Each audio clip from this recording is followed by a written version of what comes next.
जय श्री राम दोस्तों। 22 जनवरी को राम आएंगे, लेकिन उससे पहले भगवान श्री राम की प्रतिमा की एक मनोहर झलक मिल गई। प्रतिमा भगवान के बाल रूप की है, कमल की पंखुड़ी पर विराजमान है।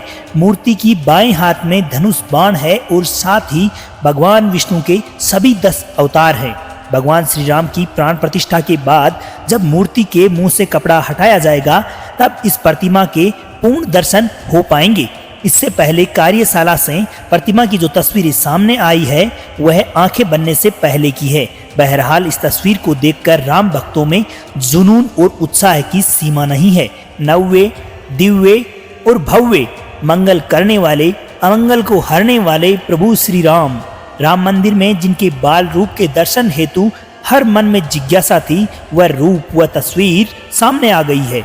गुरुवार शाम जब गर्भगृह में भगवान श्री रामलला की प्रतिमा को स्थापित किया गया, स्थापित की गई प्रतिमा के चेहरे पर कपड़ा है और वृक्षोप से पूरा चेहरा सामने आ चुका है। पूरे देश भर में भगवान श्री राम की इस प्रतिमा को लेकर एक अलग ही उत्साह और उल्लास देखने को मिल रहा है। 22 जनवरी को यानी 2 दिन बाद रामलला की प्राण प्रतिष्ठा होनी है। इसके बाद काले पत्थर से बनी इस रामलला की बाल मूर्ति से प्रधानमंत्री नरेंद्र मोदी कपड़ा हटाएंगे, सोने की सलाई से काजल लगाएंगे, साथ ही रामलला को शीशा दिखाएंगे। इसके बाद सभी राम भक्त अपने आराध्य के दर्शन कर पाएंगे। सभी राम भक्तों को इस पल का बेसब्री से इंतजार है।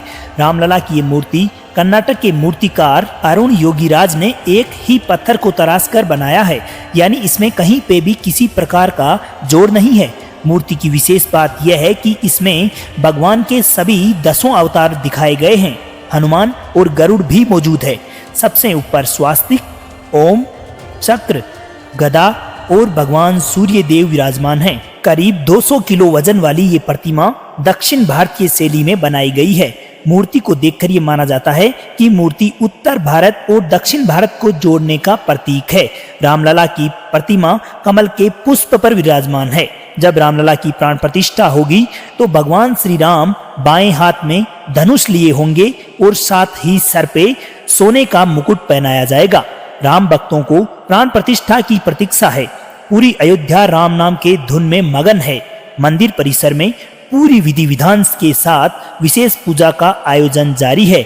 आज लगातार 5वें दिन प्राण प्रतिष्ठा से जुड़े कई अनुष्ठान किए जा चुके हैं। गर्भगृह अनुष्ठान से पहले पवित्र अग्नि प्रज्वलित की गई। उसके बाद गर्भगृह में रखी गई प्रतिमा को अनाज में अधिग्रह करवाया गया। यह सभी अनुष्ठान 10 किलो की चांदी से बनी रामलला की प्रतिमा के साथ किए गए। श्याम वर्ण से निर्मित बड़ी प्रतिमा के साथ ये चांदी से निर्मित प्रतिमा भी गर्भगृह में स्थापित होगी। इसके अलावा अस्थायी गर्भगृह में रखी गई 6 इंच की रामलला की प्रतिमा भी गर्भगृह में सोने के सिंहासन पर आसीन की जाएगी। इस तरह पूजन के लिए भक्तों के सामने 3 प्रतिमाएं होगी। साथ ही दोस्तों, मंदिर परिसर तक जाने वाली सभी सड़कों तथा अयोध्या नगरी को पूरी तरह सजाया संवारा जा चुका है। ये थी भगवान श्री राम की प्रतिमा से संबंधित अहम जानकारी, जो उम्मीद है कि आपको पसंद आई होगी। मेरा आपसे यही अनुरोध है कि 22 जनवरी को होने वाले रामलला की प्राण प्रतिष्ठा कार्यक्रम में आप भी प्रत्यक्ष या अप्रत्यक्ष रूप से सम्मिलित होकर संपूर्ण विश्व के कल्याण की कामना करें और प्रेम से बोलिए जय श्री राम।